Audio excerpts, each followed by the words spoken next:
Okay, let's get started. Thanks so much, everybody, for being here tonight.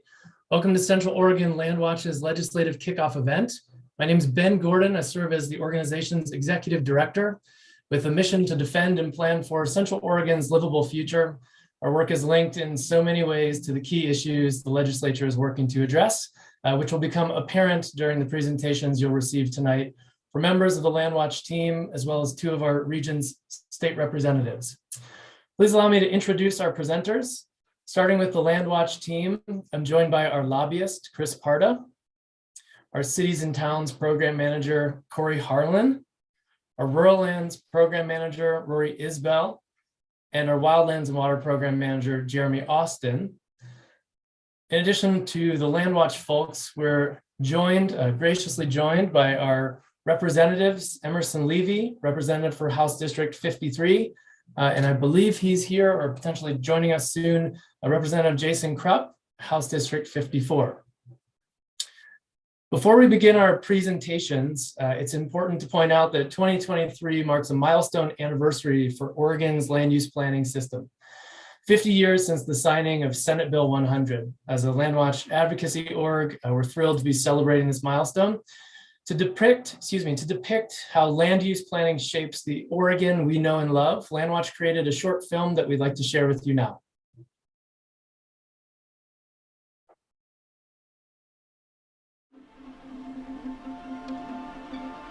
What makes land use in Oregon different?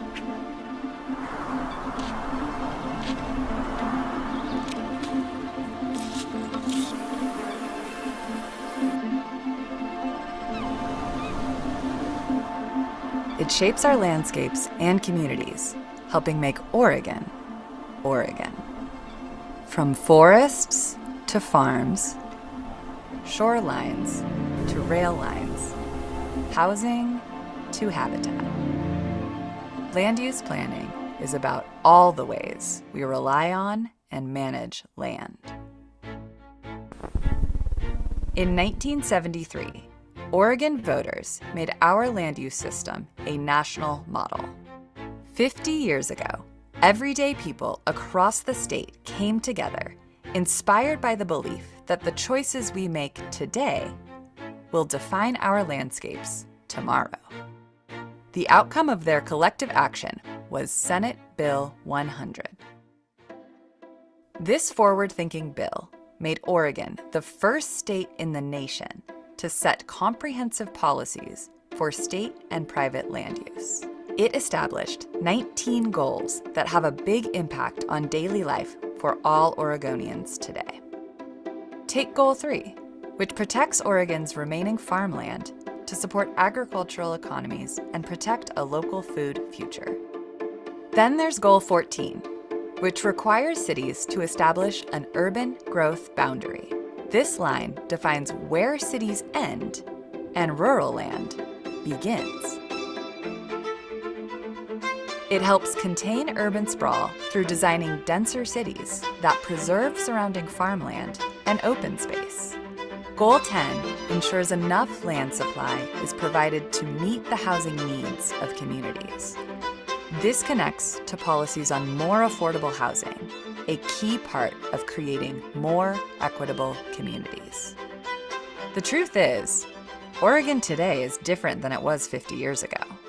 Our land use system must address a changing climate, increasing development, and widening social inequities. No matter where you are in Oregon, the land use system has shaped the places where you live, work, and play. But perhaps the most powerful thing about Oregon's land use system? Its emphasis on involving community members in the decisions that shape this state. Goal number 1 calls for public participation in every phase of the planning process. That means everyone's voice counts in planning for Oregon's future. Because the visionary foundation of Senate Bill 100 is only as strong as the will to uphold it. Together, we can create a more equitable, inclusive, and sustainable Oregon for generations to come. What do the next 50 years hold? That's up to us.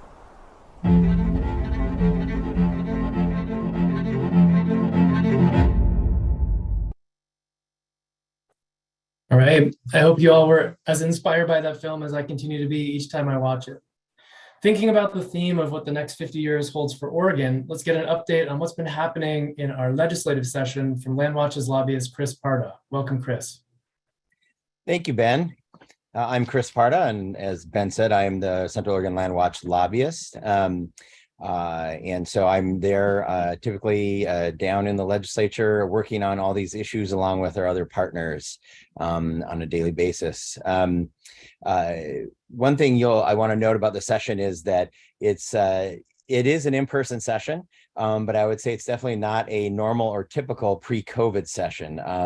And in many ways, it's developed into what some of us maybe call a hybrid session. So with now the ability to provide remote testimony and also have remote meetings, I think that, Representative Levy and Kropf would probably acknowledge too that there's kind of a combination of sort of the in-person and remote, which in some ways actually really does add a nice dimension for the public to be able to be involved that wasn't there before. So it's a little bit different. I just want to point out than usually what it was pre-COVID. This hasn't slowed the number of bills, though. There's been nearly 2,500 bills that have been introduced so far this session, with more to come. There's actually a bill drop deadline today that I'll go over in a minute with the calendar that will be later in my presentation.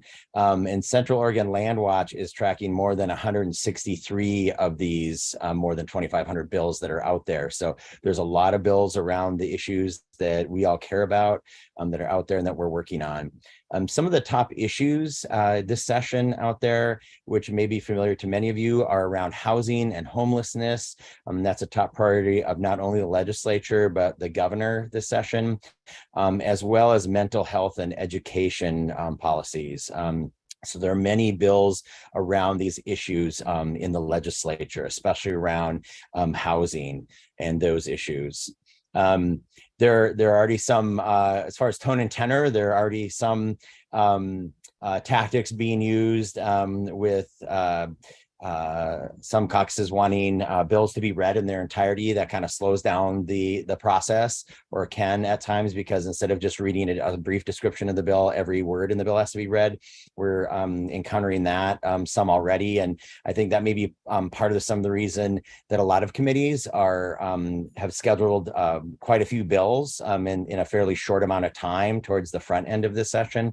I think to maybe kind of get the process moving as they anticipate it may take a little longer to get things through the session. So we'll see how that all plays out. It's always a volatile and kind of fluid situation when it comes to that in a session. I want to just touch real quickly on the session calendar. And I think, Caitlin, are you going to put that up? There you go. So as you can see in the calendar, there's some color coding going on. There's a key at the bottom.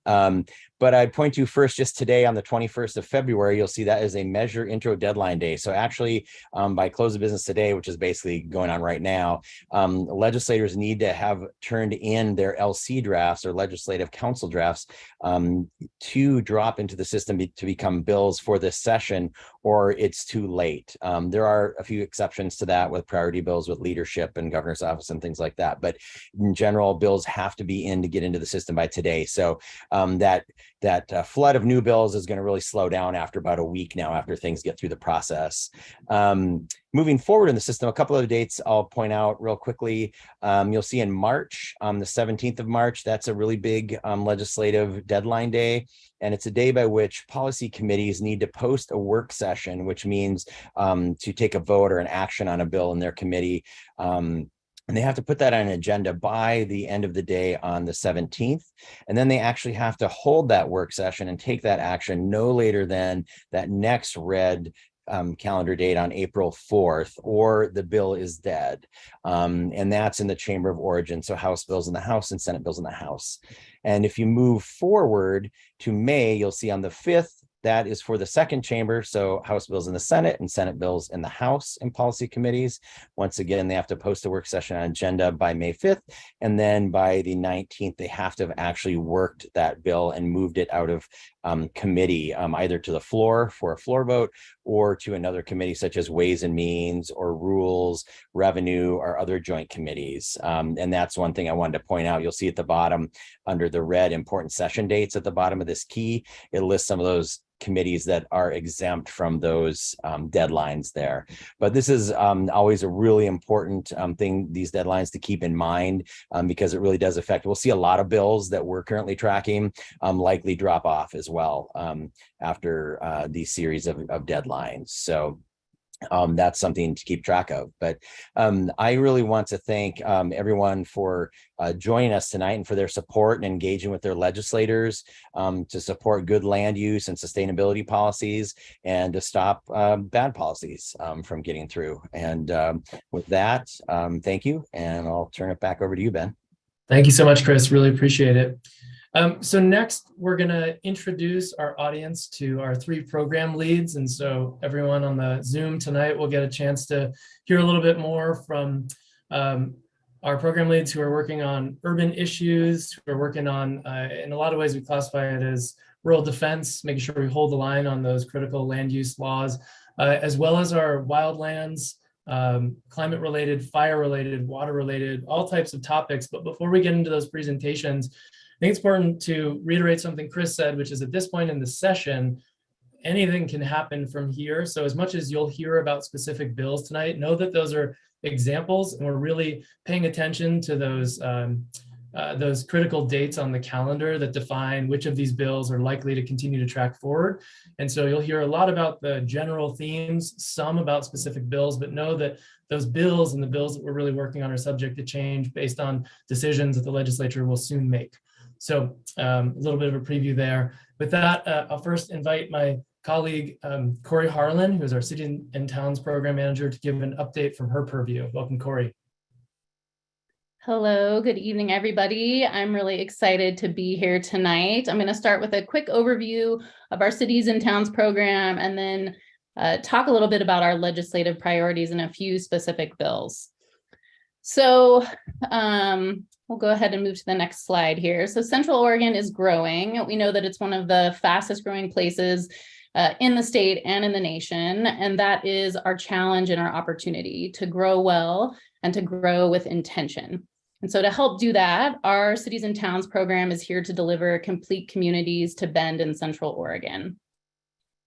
And complete communities, these are the building blocks of livable towns and cities, and they have 4 key elements. They have housing options for all. They keep nature nearby and in our neighborhoods. They have convenient, easy ways to get around that don't always require a car, so they're walkable, bikeable, and rollable. And complete communities are mixed use, so the services and stuff that you need are close to where you live. And so in our Cities and Towns program, we work at both the city and state level to help deliver these elements of complete communities to Bend in Central Oregon. And so I want to talk about a few things that we're working on locally that have directly informed our legislative priorities this session. So we know Oregon, like the rest of the nation, is in a housing crisis. And in Bend in Central Oregon, our housing crisis spans a spectrum of issues ranging from houselessness to a lack of middle housing. And at LandWatch, we don't offer services or have expertise on building shelter or wraparound services for our unhoused neighbors, but we can still be a part of the bigger solution. And so we really need to determine where we can work most effectively on the spectrum of issues to meet the needs of our community. So one of the key questions we set out to answer is, what are the biggest, toughest barriers to getting much needed housing built in our communities? And we conducted dozens of stakeholder interviews and completed a Bend case study to come up with a real world data-driven answer to that question.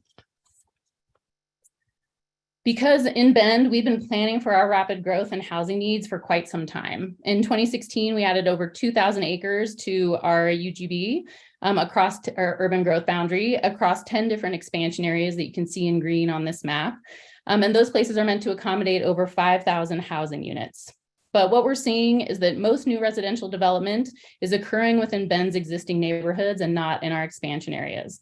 And over the past 6 years, less than 10% of total possible housing has been built in Bend's expansion areas. And we really wanted to understand why.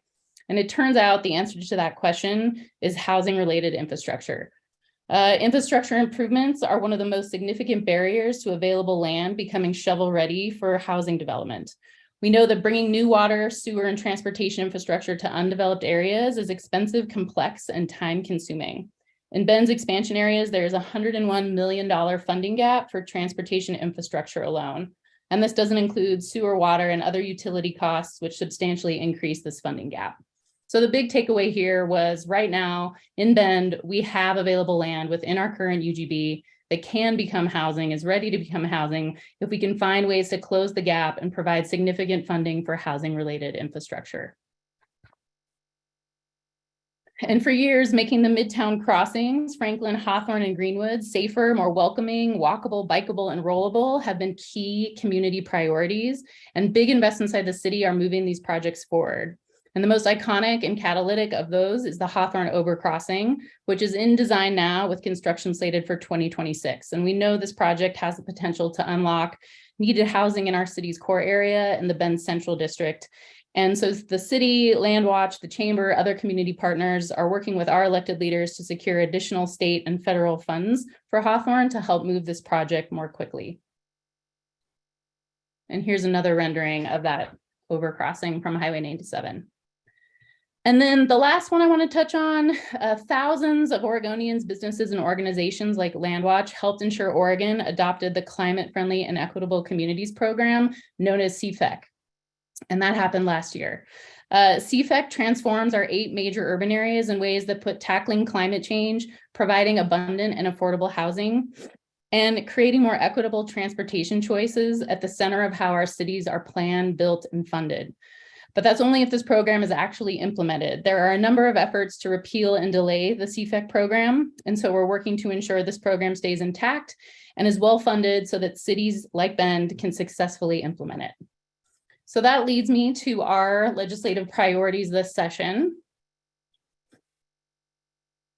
And you can see them here. We have 4 of them. And as Chris mentioned, there is a lot in play, and there are numerous bills this session that deliver elements of complete communities to Bend, Central Oregon, and the entire state.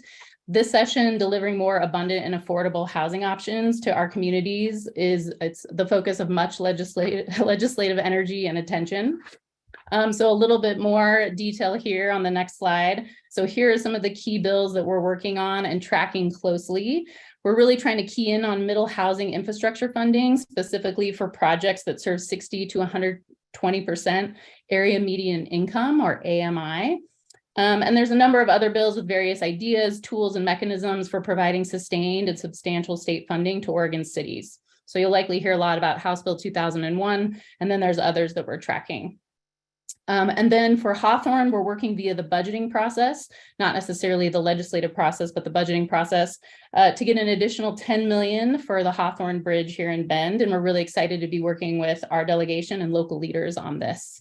The next one you can see is climate friendly and equitable communities. So there's a couple of bad bills that as written, we really don't want to see advance or have momentum. So working to stall those, and then working on the other side of the equation, really trying to make sure that the Department of Land Conservation and Development and our cities have the resources they need to successfully implement CFEC. And then the last one, just to mention, 2889, House Bill 2829. This is a consensus-based retooling of Goal 10. And it's really meant to change the way the state and cities plan for it and ensure housing production. So happy to take more questions at the end of the session, but with that, I will turn it over back to Ben. Thank you very much, Corey. I'm sure folks have loads of questions, and we look forward to addressing them during Q&A, which is what we'll wrap up with the final 15 minutes of our time together.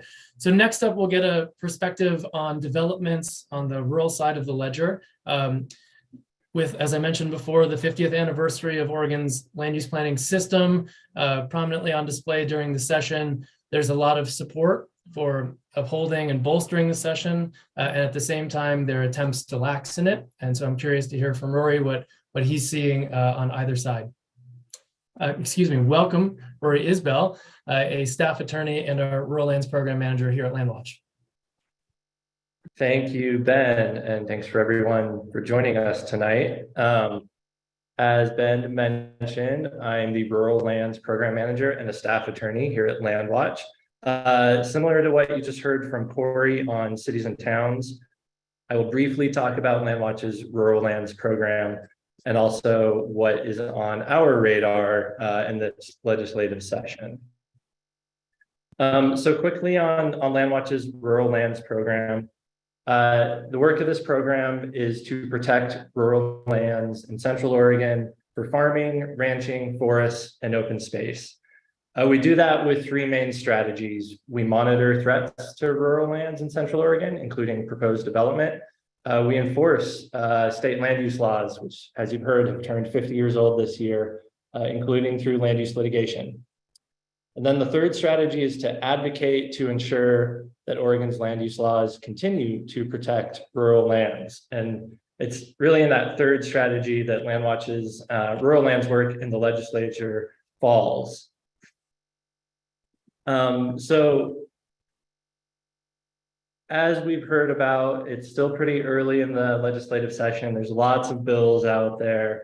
And in some sense, we don't quite yet know what will rise to the top. There's a lot of concepts out there and ideas, but you know, we're waiting to see from our legislators what really has priority. But based on those many bills that have the potential to affect rural lands, including some that have already been scheduled for committee hearings and that LandWatch submitted testimony on, we've identified three main themes or priorities that we're seeing. Protect farmland for farm use and protect forest land for forest use, preserving the nuts and bolts of the land use system, and to watch and support other efforts of statewide concern, which is a bit of a catch-all. Those are the rural lands priorities. The next slide, I'll go into a little more detail about what we're looking at under each of those three buckets. Next slide, Caitlin. I think you're on there. Are we good? I think it's there. Okay. Yeah, sorry, I might have a slow connection on my end, but I'll keep walking through this. So under that,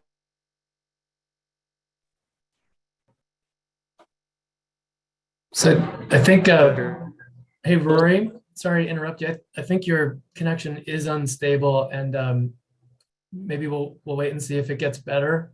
But you were cutting out, and worst case, we can cover the slide for you if need be.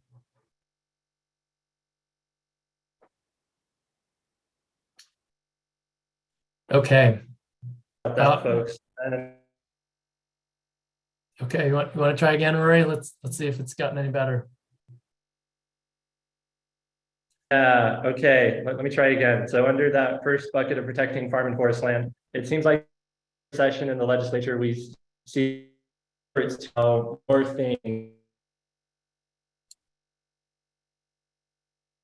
Okay, not sure what's going on there, Rory, but we'll roll with it. So as folks can see on the slide here, a whole bunch of the key themes. We're still waiting to see which of the bills emerge as in this first bucket most concerning, but we've got these themes of allowing for new wedding event centers, House Bill 2487, allowing for new RV parks in Deschutes County, Senate Bill 673.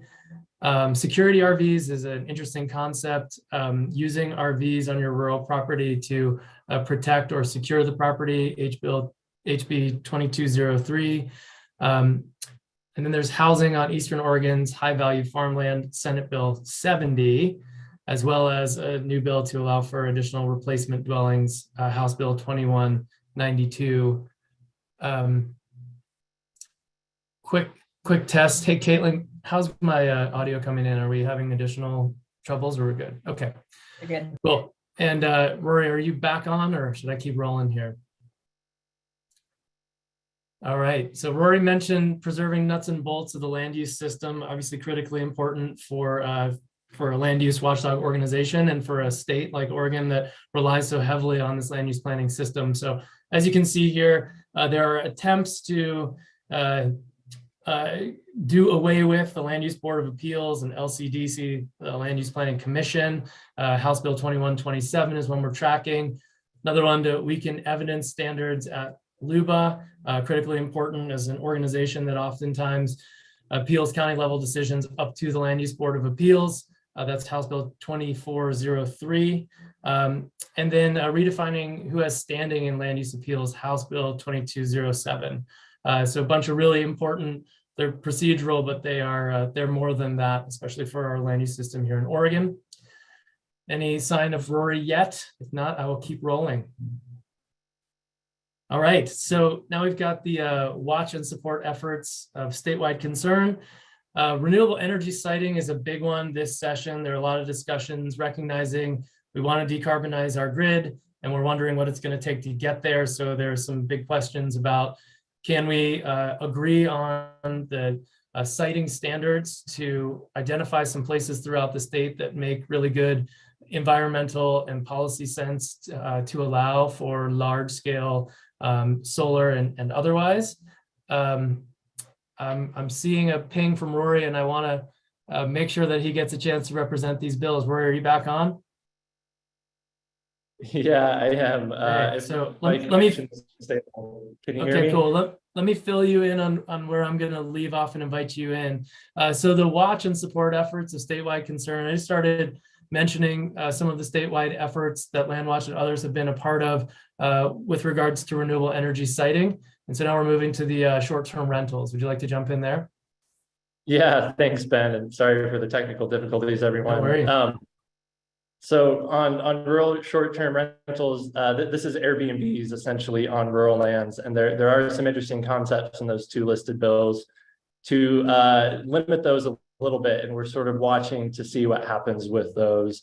It's a core part of our land use system to minimize development on rural lands, but we're not quite sure so far that those bills have the right sideboards to effectively regulate short-term rentals or Airbnb style uses on rural lands.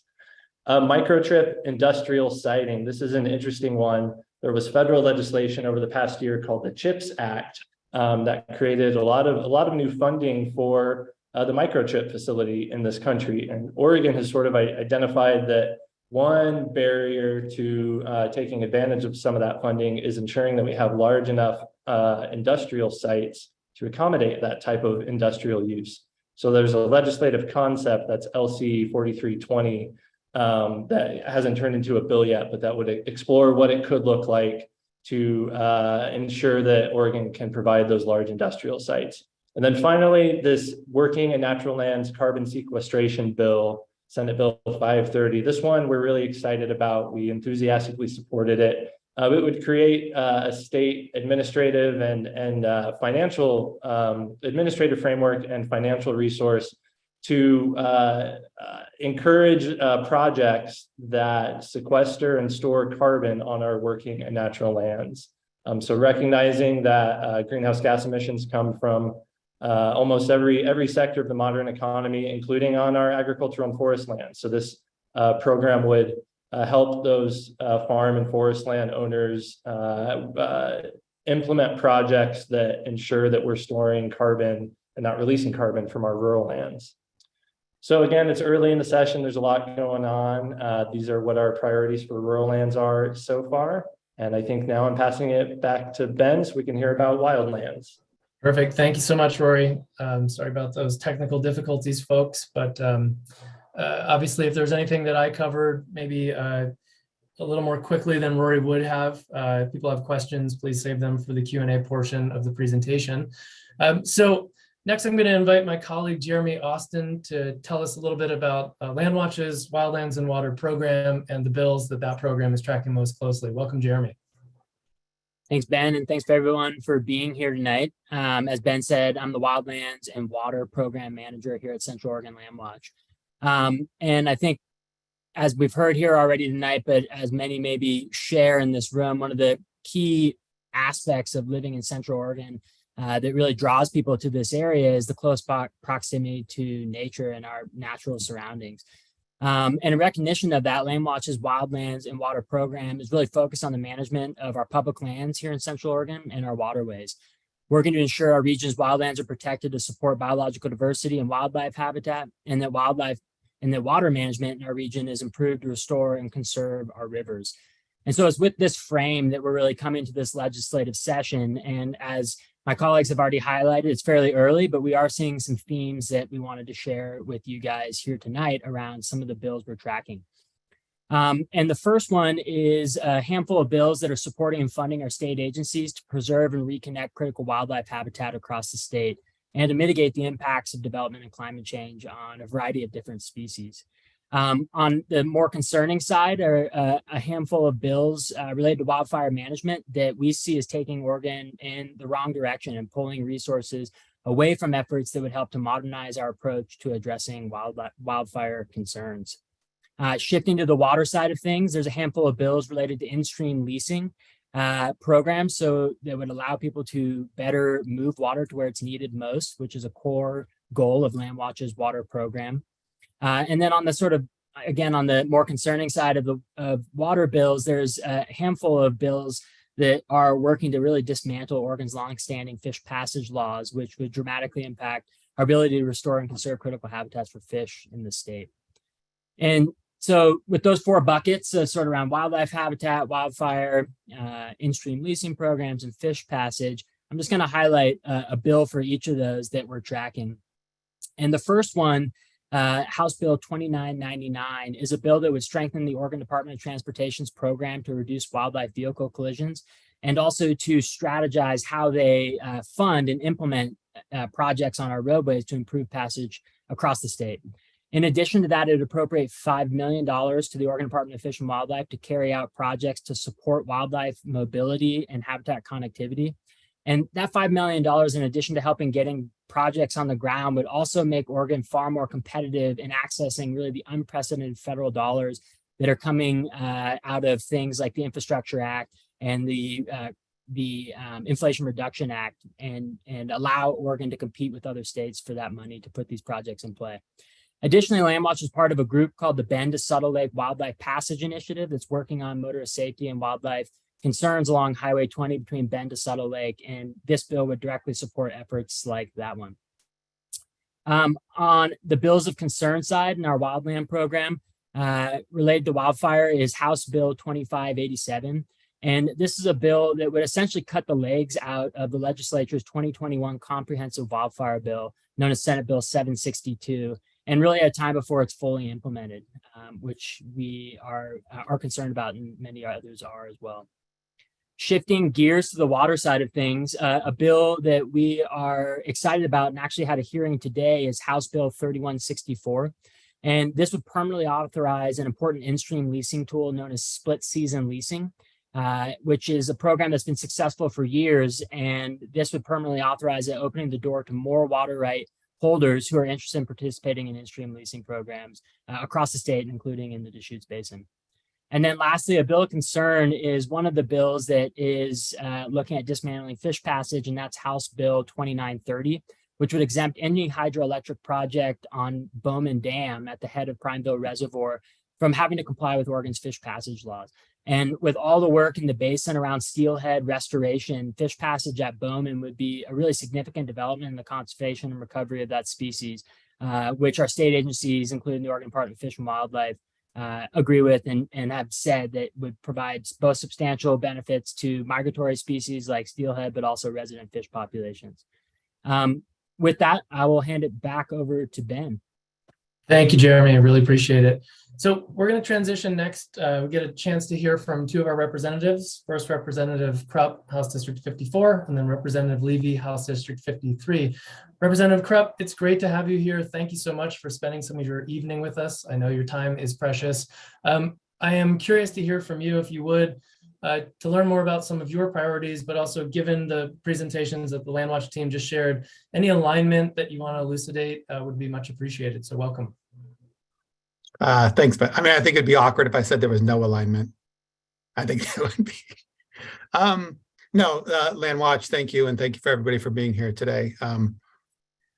I think that presentation touched on a lot of critical issues that we're working on this legislative session. I think first and foremost for both, I think for a wide range of legislators and the governor, the housing and homeless issue throughout our state is of paramount concern. And so, I'll let Emerson talk a little bit more about that. She sits on that committee, but I think part of what we're trying to accomplish is making sure that we have a long-term vision, a long-term plan about how we're going to meet our housing needs and how we're going to get people from crisis to stability. And part of that conversation is just figuring out what we need, how many units of housing, what type of housing that we need through our community. And then that leads to like the secondary questions of once we know what we need, right, and things that are critically important to this group, where are we going to build those things, right?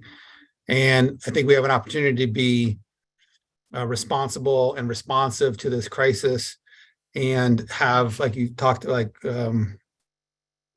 those complete neighborhoods, levels of density, levels of commercial integrated into that, transportation hubs in those areas. I think about the work that LandWatch has done on the Central District as being potentially an example of what it means to grow responsively and be responsive to a housing crisis in a community. So where are we going to build things? What are we going to build? I mean, I do feel some comfort that I think Bend is sort of leading edge on that. The first community to implement House Bill 2001 criteria to embrace density in our area. And then, and this is, I don't know if you necessarily touched on it, but how are we going to build things, right? Are we going to build housing that's going to be energy efficient and sort of stand the test of time? I look at some of our organizations like Core Land Trust that puts a premium on building sort of high quality energy efficient housing for their clients who are of lower income, right? If we know that we can reduce energy costs and energy bills, that people have a much higher likelihood to be able to afford their housing for long term. So I think that is the, obviously very broad context of what we're talking about, the housing. And I would say there is always going to be a land use conversation within that, right? We are trying to figure out what that balance is. How do we stay true to the spirit of our land use laws that protects, like the farm that I grew up on, our open spaces and our forest lands, but also in a town like Bend, make sure that we have places that are affordable, right? I can't tell you how many different industry sectors I've met with in town who talk about workforce challenges. And one of the primary things they talk about that in that context is housing for folks who work in our restaurants, work in our businesses. And so we're going to grow, we're going to continue to grow.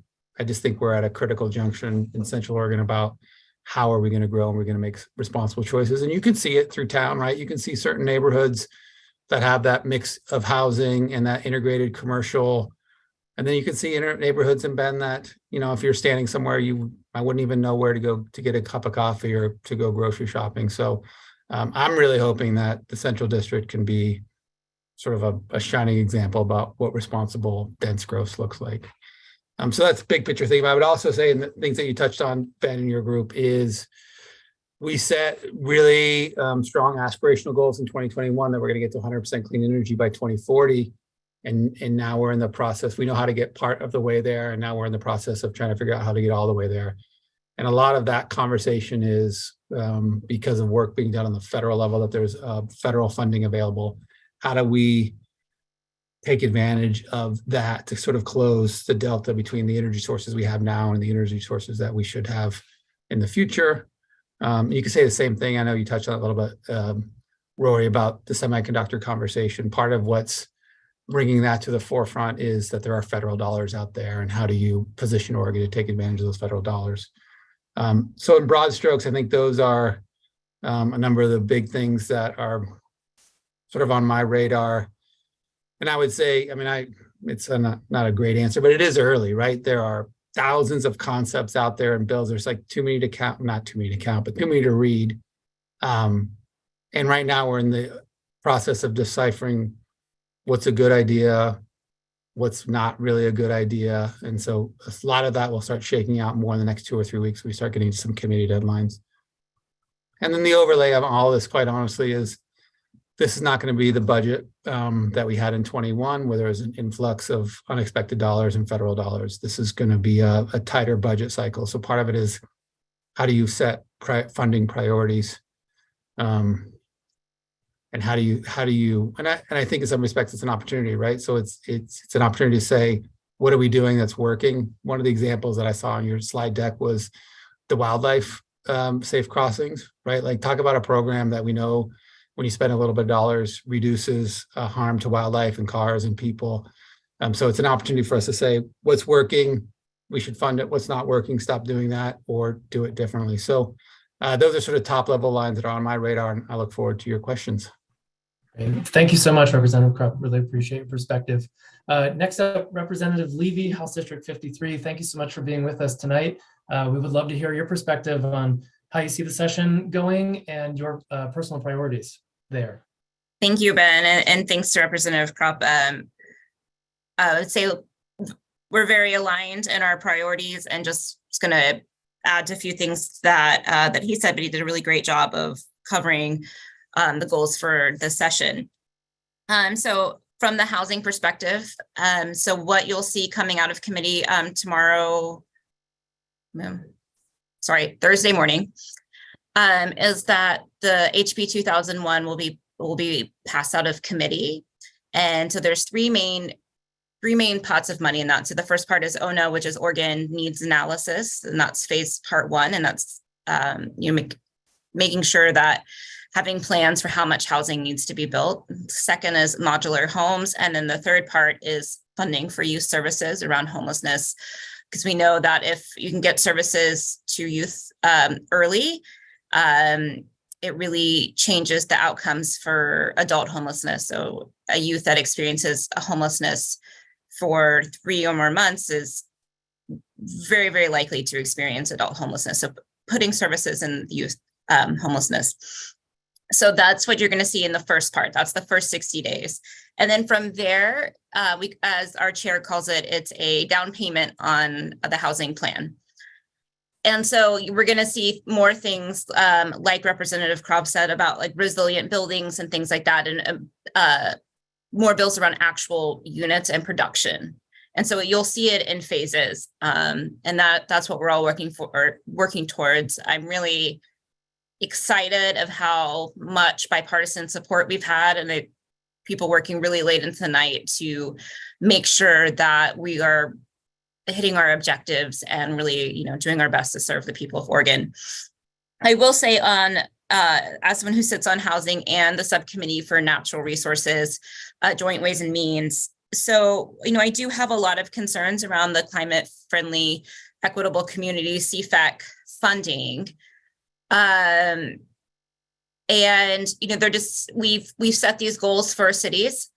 And right now, as the Department of DLCD, I hate acronyms, but their budget is what would fund the CFEC.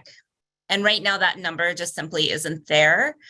And I know it's a dirty 2-letter word, but at some point we crawl into like unfunded mandate territory without really arming our cities with what they need to meet those CFEC goals. So my goal is to increase the budget, but as Representative Kropf said, we are in a tight budget season. So there has to be, in my opinion, speaking just for myself, some modifications to those CFEC standards. Cities that like Bend who already have plans, can they use those plans? Finding efficiencies so that we can actually reach our CFEC goals, and that the DLCD and the state is a partner with those cities, especially our cities that are excited about CFEC and who want to comply, but we can't put pressure on our cities and then find no funding to reach those goals. And so I think you'll see that as a continuing conversation of we've put these goals and standards in place, and how can we help our cities and come alongside them to help them reach those goals and meet those standards that we've set forth. And then just two more, just an overview of two bills. Rep. Kropf and I both are chief sponsoring House Bill 2705, which we spoke about today, which is a modification of a previous bill that would allow for more middle income housing in Bend. I think it's a great tweak to a bill that was put in 2017, and will definitely create, it will just make projects pencil for, the 80 to 120 AMI that we have and very much need in Deschutes County. And then lastly, we don't have a bill number because we just got it in by the deadline today. So I'm a chief sponsor on LC 3830. This was Speaker Rayfield's energy bill, and he's got a lot more important things to do. So I'm going to be carrying this for him and running for it, which is a task force to, I'm sorry, that's the wrong number. Sorry, LC 2606. And this is a task force to attract clean energy jobs in Oregon. So happy to answer your questions, and thanks so much. So much to each of you, Representative Kropf and Levy. Really appreciate your commitment to finding tangible solutions that get more of that necessary housing built here in Central Oregon. And in addition, Rep. Levy, all of your dedication to trying to find some funding for cities that are really on the leading edge of wanting to implement CFEC. So thank you for that. So we're going to get into Q&A here in a moment, but something I just wanted to mention before we get into Q&A and say goodnight to everybody is that as an advocacy organization here in Central Oregon, we're paying close attention to so many of the issues occurring and being discussed in Salem. And we will make a point throughout the session to keep our followers updated. So if you aren't already, please sign up for our emails. We won't pepper you with things that you don't appreciate. We are very thoughtful to only get you the information that is critically important so that you can stay informed and participate in this democratic process. So for folks who are looking for opportunities to engage in Salem, we would love to provide you with those opportunities. We'll keep you up to date as there are developments and opportunities for your voice to be heard. So stay tuned for those. Caitlin just put the sign up link in the chat. So we'll jump into question and answer. Hey, Caitlin, would you mind walking folks through the process for getting a question in the queue? I know we have a few lined up already, and I'm guessing from these presentations, people are eager to ask additional questions. Yeah, absolutely. Let me make sure I got everyone up here real quickly. I think so. That's our crew. So there's a couple of ways to ask questions. So we're going to open up the next few minutes for questions from the audience. And there's two different ways to do that. The first thing you can do is just put them in the chat, and I'll kind of be filtering them as they come into a document in order that Ben is at, and he'll be kind of reading those questions as they come through. So that's the easy way to do that. If you want to ask a question and unmute yourself, go ahead and put your hand up. If you know how to do that, great. If not, in the chat, say, my hand is up. And I'll kind of get a queue going as well. There were a couple of questions that came in before the event. So I think we'll start with one of those to launch us, Ben. And then as the questions come in through the chat or hands, I'll kind of be processing those too. Okay, I'll jump in with the first couple I'm seeing. So we got a question about water use in Central Oregon. I'll read it to you for any of our panelists that want to jump in, and this can be round robin. So maybe we'll start with representatives if they want to offer an answer. They don't have to, and if not, then we'll go to the LandWatch team. So we're seeing more and more water users in Central Oregon, and we know there isn't enough water to go around as it is. What can the legislature do about water?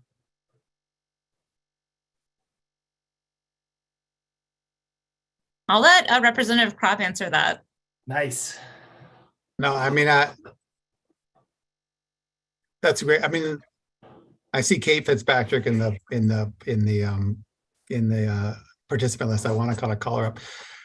So there's a struggle, right? There's a struggle between a river that's over allocated and sort of historical law barriers that present a number of problems from making some of the steps that I think would probably makes this issue tougher, right? So I think part of my sort of experience in this legislature, just living here for a long time, like water was sort of a resource that I think we sort of took for granted in Oregon, right? Especially I grew up on the western slope.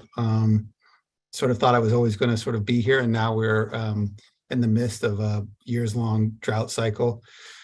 I think part of the work that you're seeing in this legislative body is how do you have a long-term vision for what water usage is going to look like in Oregon? How do you have a long-term plan and you start taking positive step forwards in that? So part of it's been, federal dollars and state dollars for drought relief, for some infrastructure projects and different things like that. Some of it's legislation that you're seeing now to sort of find an ability to have creative solutions on how do you share water and how do you store water, and really embracing what we see in our community is collaborative process where you have multiple water users and advocates for the river working together to find some of those solutions. I do think we are taking steps forward. I do think there are some, there's an antiquated set of laws that make some really big steps really difficult. So I think we're going to have a series of conversations about how do you how do you sort of live within that legal framework, and then have to make some real decisions about how do we spend some infrastructure dollars on water projects. And I will say, this summer I went to the project where they piped some of the canals and they turned it also into hydro because the pipe was pressurized, and it's an incredible thing to think about saving water and creating clean hydro energy. And it's a little daunting to see what the price tag was for that project. So those are some of the things that are need to be balanced and some of the difficulties on this issue. Great, thank you. I'm wondering if, in addition, we might be able to hear from Jeremy Austin on this topic. Sure, yeah, and I think that Representative Kropf covered things pretty well. I guess two themes I might pull from that are working to move water to where it's needed most, including providing assurances for our rivers and streams. And so working on policy that can help facilitate that here in the basin and elsewhere. And then second to that, and is another theme that was just mentioned, is to improve efficiencies in how we deliver water. And there's a lot of things we can do under that bucket, but certainly starting from the farm out would be a great way to start putting our dollars on the ground here in the Deschutes Basin. Great, thank you. So I've got one that is somewhat aspirational. Maybe we'll start with you, Representative Levy, if you're up for it. This question is, what is a policy or idea that you're really excited about? Well, does it need to be land use or just in general? I don't think there are any parameters. Well, I'll give two. I'm really inspired by, as Representative Kropf was just saying, how many conversations are happening around water, and maybe for the first time, a lot of people from different places and different viewpoints saying we can't stay in decision paralysis forever, that we really need to make serious decisions around water. And I think when I think of aspirational, it's really exciting to see serious conversations and happening about and modern conversations about an antiquated system. And so that is aspirational that I'm excited about. And personally, I've been working on Alyssa's Law, which is a school safety bill that I think we are making really, really great progress on. What that bill is designed to do is in the first 3 minutes of an emergency, that's usually about all the time you have, is to change the behavior inside a school or wherever the emergency occurs within those first 3 minutes. And I strongly believe that it will save lives. And so that's why I'm really proud of that.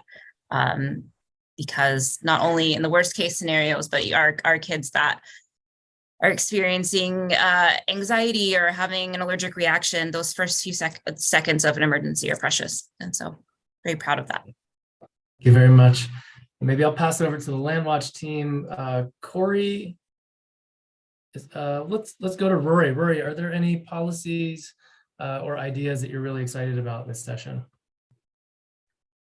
Yeah, I kind of already mentioned it, but in rural, in rural land, we're often on the defensive. That was part of what I said earlier.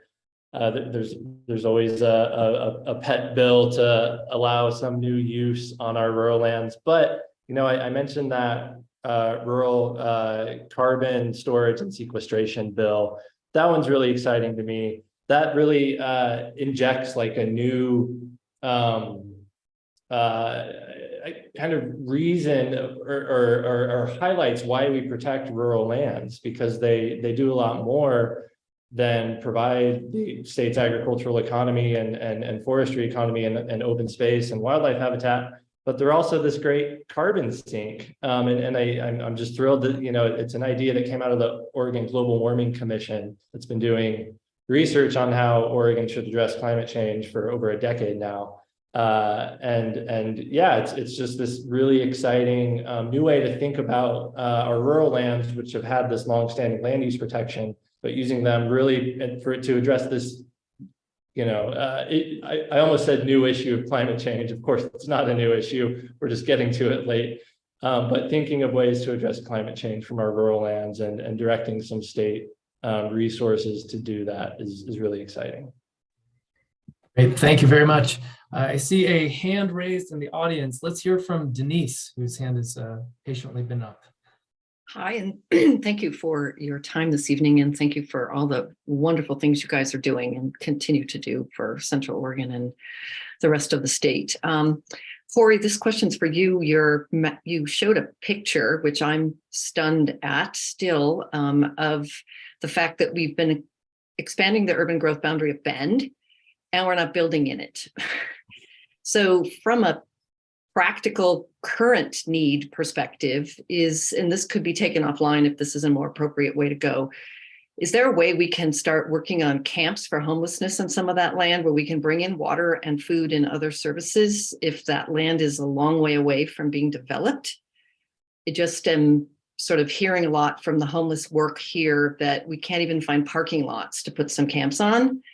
So there's a whole bunch of land potentially available that might be to use. So just a more practical, can we do something now question? Well, I think it's a great question, Denise, and I don't have like a straight, right, simple answer for you. So I think for expansion areas, these are places that we have long planned for additional housing, additional services, additional jobs, really is places where people are going to be living and working as we grow. We all know, like I mentioned, that our housing crisis really spans a spectrum. And so I think when we're looking at how are we helping solve this issue, we're really going to need multi-pronged policies that are iterative and flexible so that they can be effective and that they can be humane. I think like the other side of this coin, and I left it off of that graphic that I shared because it can get a little confusing, but there's also opportunity areas, right? There are these places that exist within our existing city, right? Like for infill and places that are really not, they're already served by a lot of existing infrastructure. And so the need and the gap can be much tighter in terms of like that infrastructure hump. So I think that when we're thinking about like, how are we growing and where are we fitting all of these pieces in, we really need to be looking across that whole spectrum and talking to each other. Okay. But, like I mentioned, for LandWatch, we don't have the expertise or the mission to really provide services or shelter for our unhoused neighbors. Where we have really been trying to focus our efforts is saying, hey, we know middle housing, a lack of middle housing is a huge issue, right? That is a huge issue for our community. And if we really can help figure out how we deliver more housing like that, more abundant and affordable housing in that particular bracket, on that sort of spectrum of issues, that's a place where we can really help with this larger issue and this larger housing crisis that we're experiencing. So I think that's kind of my take on it. Well, thanks. I will continue to sort of poke around, but it just seems to me that we have land and we just could be using it in the short term in ways that may eventually go away, but kind of bridge the gap between the fact that we have so many people we just keep moving around in this town from one camp to another, because and yet at the same time, anywhere in the world, we can put a refugee camp up in about a week. So I'm just lost as to where the gap is around here about what's getting in the way of doing this. And you just happened to show a graphic that showed where there's some new land potentially available. So I will not take up any more time, but I just... Thank you. Thank you for pointing that out, Denise. And it looks like Rory has something he'd like to add as well. Yeah, quick add on to that. Thanks for the question, Denise. I think we definitely agree that there's a huge need, as you've described, in our community to find safe places for our homeless neighbors to exist. A couple observations. I know in the legislature over the last couple sessions, I don't remember if it was 2021 or the short session last year in 2022, there was a bill that passed that required cities to allow shelter uses in almost every zone, so that cities cannot disallow that type of homeless shelter in their zoning codes. So that was a positive step. Doesn't address the practical issue you brought up, but those expansion areas, I just want to observe, they aren't necessarily vacant land either. They're privately owned land. Most of it has existing development, outside the city of some of those rural residential, larger parcel size uses. So, on one hand, I think those areas see the same sort of barriers that we see anywhere in the city, right? The same sort of NIMBY concerns of people not wanting to live near that, private landowners not wanting to facilitate that. So yeah, I wish there were an easier path, but thanks for asking the question. Yeah, thanks, Denise, and thanks, Rory. And I'm sure. I'm sorry, I just have like one other thing, and maybe Rep Levy and Kropf want to add to this, Yeah. but I also know that for Governor Kotek, Denise and her budget, like I think we are anticipating, like the legislature is moving to act to provide additional resources to really help with our homeless issues throughout Oregon. So I do think that this has been a pretty under-resourced area. And so I know that like with her call, like with her budget, and then she's also called for $130 million emergency package that really is meant to start providing more resources to tackle this issue more effectively, not only in Bend, but throughout Oregon. And so, like I said, Rep Levy, Rep Kropf might have additional intel to share there, but I do think we're seeing really strong signals that this is going to be something that gets a lot more resources here relatively soon. Yeah, no. Go ahead, please. Yeah, so just Roy, we did pass legislation to make the siting of shelter break down some of those barriers in 21. And we are going to see an influx of state dollars pretty quickly to build capacity in communities where this is an issue. And we will see those dollars in Bend and Central Oregon to help continue capacity. I would say I appreciate our city council has set aspirational goals of 500 shelter beds. And you're starting to see some of that progress, right? If you look at the Lighthouse Navigation Center, right? 2 years ago, we didn't have, or 3 years ago, we didn't have a year-round warming shelter, right? Every fall we were scrambling, like, where's the warming shelter going to be to this winter? So help secure funds with the city to purchase that building and additional funds to turn that not only to shelter, but a navigation center, providing wraparound services to folks and help folks go from crisis and move on to more stable housing. Emerson and I were just at the opening of the Stepping Stone shelter at Project Turnkey, a renovation of a motel off Division Street, low barrier shelter, but something that is a little bit longer term that folks can stay at as they transition to longer housing. So you are starting to see those projects happen in the city of Bend, in the city of Redmond, in Central Oregon, and we'll see an influx of dollars. It's sort of hard for me to comment on that map, but you also, some of that, I imagine a lot of that land was actually private land. So that's some of the stuff. But I feel like we're seeing progress in Bend, and I also feel like there's going to be an influx of dollars that are going to be directed at increasing capacity. Thank you. Very important topic. Representative Levy, anything else you'd like to add before we jump to the next question? Well, I was just going to say, I think Jason's being a little bit modest. He was instrumental in securing the funding for that navigation center, and there's 114 people that are not sleeping in the cold. So I will brag on his behalf. Thank you. Okay, so we've got about 5 to 10 minutes remaining. We have a series of additional questions that we want to pose to our panelists. If you have a burning question, please throw it into the chat or raise your hand, and we'll get to as many of them as we're able to. So this one will go to the LandWatch team specifically. This is from Kirk. Question is, someone mentioned appealing land use matters.